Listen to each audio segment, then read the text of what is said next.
Estamos de volta com o programa Seu Médico, Seu Amigo.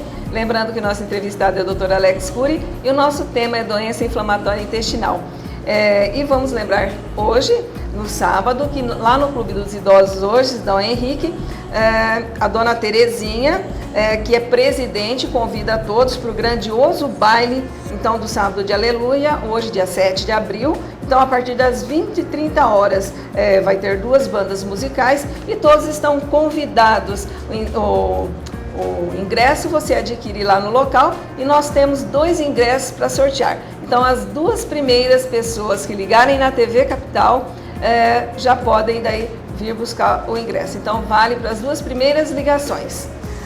Doutor, nós já temos aqui algum questionamento. A Solange do Jardim Imperial, ela diz assim: tenho diarreia todos os dias, 3 vezes por dia, mas não tenho vesícula. É normal, doutor? Esta situação pode acontecer. É sabedouro que a vesícula biliar, ela acumula e armazena a bilis, e que durante o ato da digestão, nós alimentamos, a bile é liberada e ajuda a fazer a digestão da gordura. Se você tem o hábito de comer um alimento um pouco mais gorduroso, isso vai desequilibrar ao seu intestino, podendo acarretar esses episódios de diarreia. Porém, devemos salientar que deve ser avaliado pelo seu médico para descartar qualquer outra patologia associada. Certo. A Cleusa do Jardim Ipiranga, ela pergunta assim: tenho fortes cólicas e diarreia todos os dias, mas não tenho perda de peso. Por quê, doutor? Na verdade, esse processo de diarreia e dor abdominal, ele pode estar relacionado com o aumento do funcionamento do intestino. Porém, o teu intestino delgado pode estar normal e você está absorvendo os nutrientes de forma adequada, porém o seu intestino grosso pode apresentar uma alteração em que ele não é responsável pela absorção dos nutrientes. Então, a perda de peso não é uma coisa essencial na doença inflamatória intestinal. Ela pode acontecer, mas não é que todas as pessoas vão desenvolvê-la. Certo. A Eliana do Centro diz assim: ela tem intestino preso, diz que é ressecada, toma diariamente chás naturais. E já disse que há muitos anos. Esses chás podem, por exemplo, prejudicar futuramente, doutor? Podem.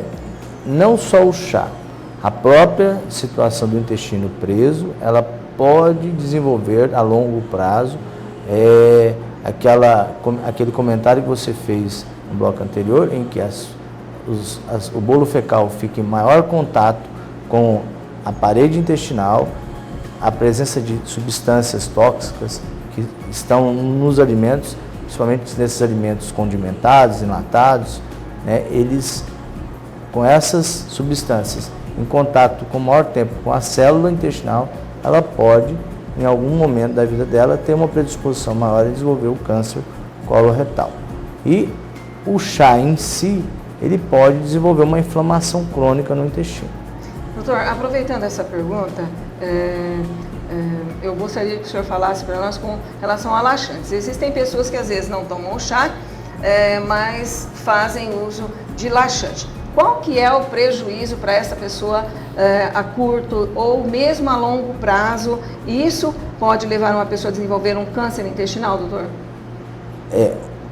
Em relação à pessoa usar o laxativo a médio e longo prazo, traz prejuízo? Sim. Por quê? Porque ela está limpando a flora intestinal dela com frequência. E isso está expondo a bactérias novas, a processos inflamatórios novos. Outro fator, o tempo em que essa exposição, essa reação do processo do laxativo por um período longo, causa algum dano? Sim, causa. Não se sabe toda a forma de ação, mas se sabe que leva a algum dano. E em relação ao câncer coloretal, aumenta a chance da pessoa desenvolver o câncer coloretal, aumenta a chance em relação à população comum. Ele tem maior predisposição a desenvolver, sim. Doutor, vamos falar agora do diagnóstico, tanto da retocolite ulcerativa quanto da doença de Crohn. São diferentes os diagnósticos?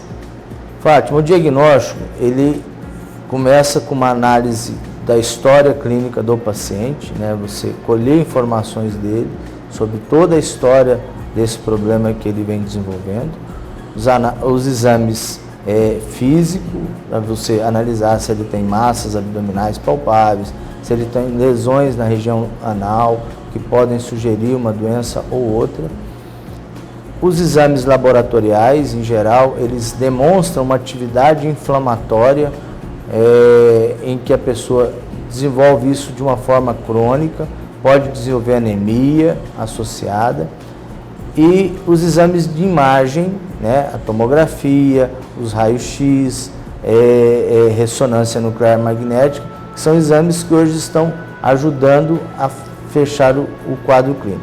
E o principal exame, que é ou a endoscopia associada à colonoscopia na doença de Crohn, ou a colonoscopia somente na doença de Crohn e retocolite ulcerativa. Por que isso? Porque o exame endoscópico, ele, além de me mostrar a lesão, ele me dá a oportunidade de tirar um pedaço mínimo, uma biópsia microscópica, em que vai ser analisado a célula e aí definir em cima disso, com um estudo anátomo-patológico, o diagnóstico definitivo daquela patologia, diferenciando em grande maioria das vezes a presença da doença de Crohn ou da retocolite ulcerativa, e a partir daí o seu tratamento será imperado, desenvolvido. Certo, doutor. Qual que é a forma de tratamento, tanto para uma quanto para outra patologia? O tratamento, ele hoje, ao longo dos últimos, vamos dizer assim, 15 a 20 anos, ele vem melhorando exaustivamente. Por se tratar de doenças que não têm um diagnóstico definido, né, como a gente falou inicialmente, elas podem ser desenvolvido o tratamento de várias formas. Então, o tratamento, ele hoje se definiu como multidisciplinar. A primeira posição que a gente conversa com o paciente ele não vai ser tratado só pelo especialista do intestino, ou que seja o gastroenterologista, ou que seja o cirurgião do aparelho digestivo, ou o coloproctologista. Entre isso, ele vai ter que acompanhar um psiquiatra, às vezes um psicólogo, às vezes a nutricionista, um nutrólogo. Por quê? Porque é uma doença que não acomete só o intestino, ela acomete o intestino, mas com fatores sistêmicos. Então, nós temos que tratar a pessoa de uma forma abrangente. O tratamento, basicamente, ele é clínico, ele é com medicamentos. Hoje, os medicamentos, eles são medicamentos que começam num patamar mínimo e vai crescendo de acordo com a necessidade. E existem hoje lançamentos e medicamentos de alto custo, em que aí a gente tem que parabenizar a saúde pública do nosso país por desenvolver uma política de atendimento a esses pacientes com algumas situações ímpares, mas eles fornecem os medicamentos de alto custo, que são medicamentos realmente de custo elevados, mas está disponível na rede. A gente, quando necessita, a gente justifica, faz um embasamento técnico e a secretaria fornece. E esses pacientes, em grande maioria das vezes, conseguem o controle da doença. Doutor, existem efeitos colaterais desses medicamentos para o paciente? Sim, existem efeitos colaterais, existem efeitos adversos em que a pessoa apresenta agudamente, existem aumento de chance de desenvolver outras doenças, porém, o custo-benefício a gente tem que sentar, apresentar isso ao paciente, ao nosso cliente, ao nosso doente e convencê-lo da necessidade de controlar a doença. Não tem como adivinhar quem vai desenvolver um efeito A, B ou C. Porém, a necessidade da medicação ela tem que estar embasada tecnicamente, tem que estar justificada para você lançar a mão. Certo, por exemplo, o senhor disse que nem todos os pacientes reagem da mesma maneira ao tratamento.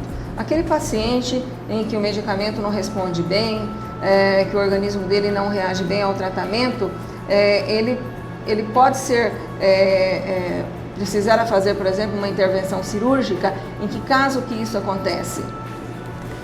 A cirurgia, aí vamos separar as duas patologias. Eu vou falar na doença de Crohn. A doença de Crohn, a gente define ela de tratamento eminentemente cirúrgico. Porém, ela, no decorrer da vida da pessoa, a pessoa às vezes desenvolve ela com 17, 18, 20 anos e com 40 anos ela vai ter sequelas dessa doença. Mesmo com o tratamento, ela pode levar a pessoa a desenvolver estenoses, que são fechamentos pontuais do intestino, ou fino ou grosso. E essas estenoses, elas podem, em algum momento, fechar o intestino e a pessoa não conseguir ter um trânsito intestinal, a passagem, né, da secreção entérica, da secreção intestinal por ali. Nesses casos, a cirurgia é uma urgência. Então, o que se faz? Se corta ou se dilata esses pontos estenosados. Porém, o que se deve pensar sempre na doença de Crohn é economizar o intestino dessa pessoa. Porque se eu tirar um pedaço hoje, daqui um ano eu precisar operar de novo, eu tirar outro pedaço, e isso sucessivo em 3 décadas, a pessoa tirou lá, no primeiro momento 60 centímetros, no segundo momento 80 centímetros, lá no final ele já vai estar com o intestino curto.